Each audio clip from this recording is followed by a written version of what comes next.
Hi again, everyone.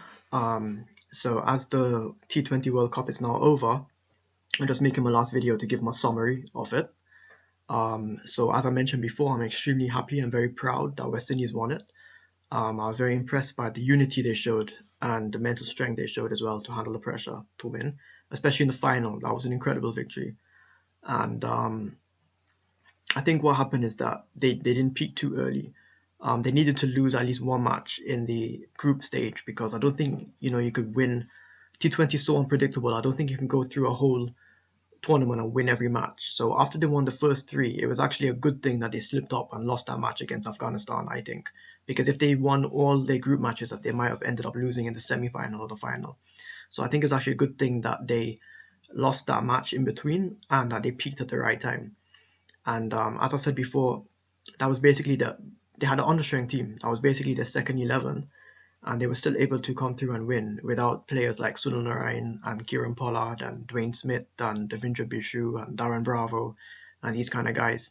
So I'm very, very impressed and happy, and I will be celebrating that for the next 4 years.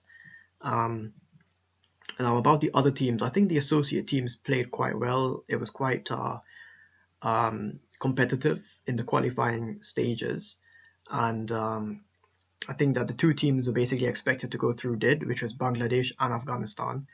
Bangladesh were quite poor in the actual event, which I guess was not surprising because they had to play India, Pakistan, and Australia and New Zealand, so that is quite difficult. So they didn't win a match, which I guess is expected. Um, in the other group, Afghanistan, they played extremely well. They fought hard in every match. They ran Sri Lanka quite close. That match went down to the wire. Even against England, they actually were in a winning position for most of the match, but they just slipped up when they were batting. But they played very well against England. South Africa beat them comfortably, but Afghanistan put up a good effort with the bat against them. And of course, they beat West Indies. They were the only team in the tournament to beat West Indies. So they thoroughly deserve that victory, and they're showing that they fight hard and they've got a lot of talent. And the associate teams, but Afghanistan and the associate teams in general deserve a lot more matches and a lot more opportunities. And I think it's a very poor decision that they're basically being cut out of events because they don't really get to play series against the test members anyway. All their associate matches are basically against other associates, so they don't really get to improve much. Their main chance was in tournaments, and they're being cut out of that as well.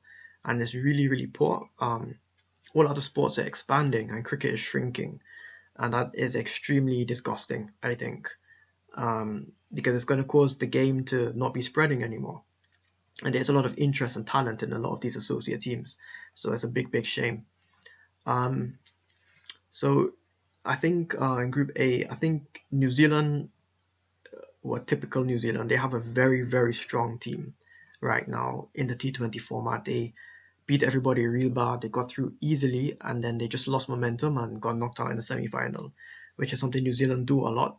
That's how they play. They always get to semi-finals and they don't win anything. And this was no different.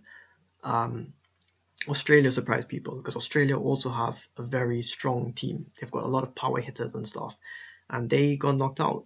They didn't even make it to the semis. So that is, well, they have quite a poor record in T20 cricket, which, to be honest, I can't really explain it because they have a very good team. Pakistan was expected that they wouldn't go through because after being one of the strongest teams for ages, in the last few years, they've been very, very poor in this format. They're not picking the right players. They don't seem to be producing batsmen really as usual. They don't have any power hitters. Their bowling attack is strong. They probably have the best pace bowling attack in the world actually. They have like 3 or 4 guys with express pace in their team. Like Mohammad Sami, Wahab Riaz, Mohammad Irfan, Mohammad Amir, those guys, that's an awesome bowling attack. But the batting is really poor. And in T20 cricket, it's all about batting, right? You need strong batting to win matches because strong bowling, the best bowlers in the world get hit and go for a lot of runs in this format. So you really need strong batting to win matches, and they don't have that. And their fielding is also quite poor as well, which doesn't back up their bowling.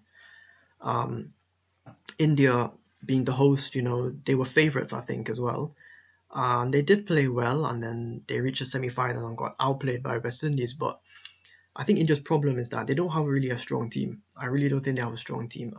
In Asia, yes, they've got the strongest team out of the Asian teams because Bangladesh is still now getting the hang of this format, and Pakistan and Sri Lanka are in rebuilding phases.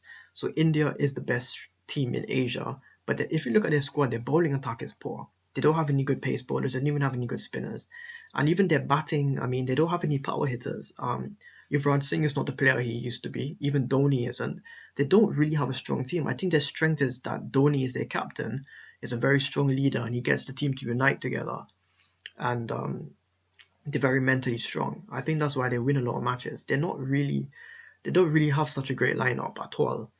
And I think that they really need to invest in new players. They've got the IPL and everything. They should be producing a lot better players than that, than what they have right now. England surprised a lot of people. They finally, maybe in the last year or so, they've completely changed up their team, and they're picking a lot of better players now who are suited to this format. And the squad they have right now is a very strong squad. As I said, they just got outplayed by West Indies in the final, but you know, they have got quite a strong team right now as well, and they played very well to get to the final. In the final itself, they came back well. They got off. Badri got quite a few early wickets. They did well to get back to 150, and they got off to such a good start too. They really dominated that match, and they should have won it, but they messed up at the end.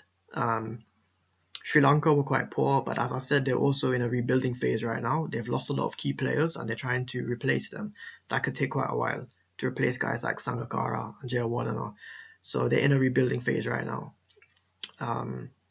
South Africa, again, disappointed all their fans. They had a very strong team, and they didn't even get out of the group stage. So it's typical South Africa not doing well in tournaments.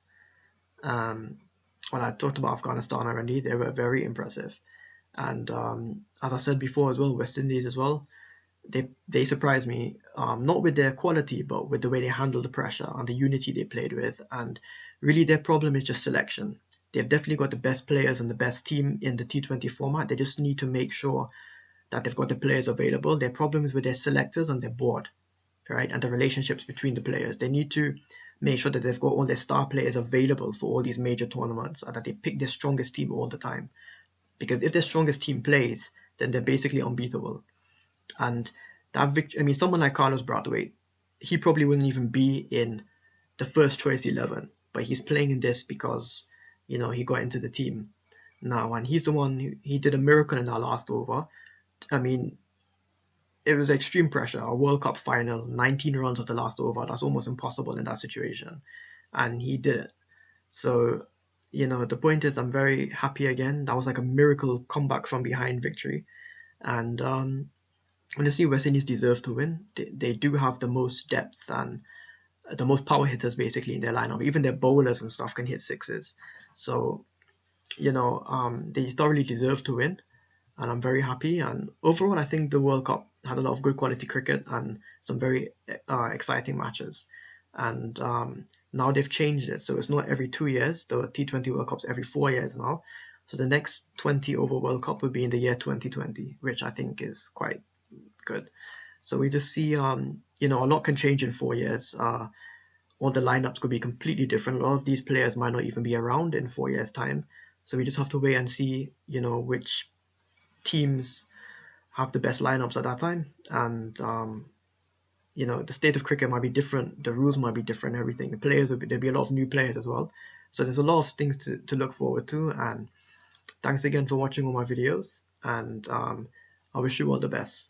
Thank you very much. Bye.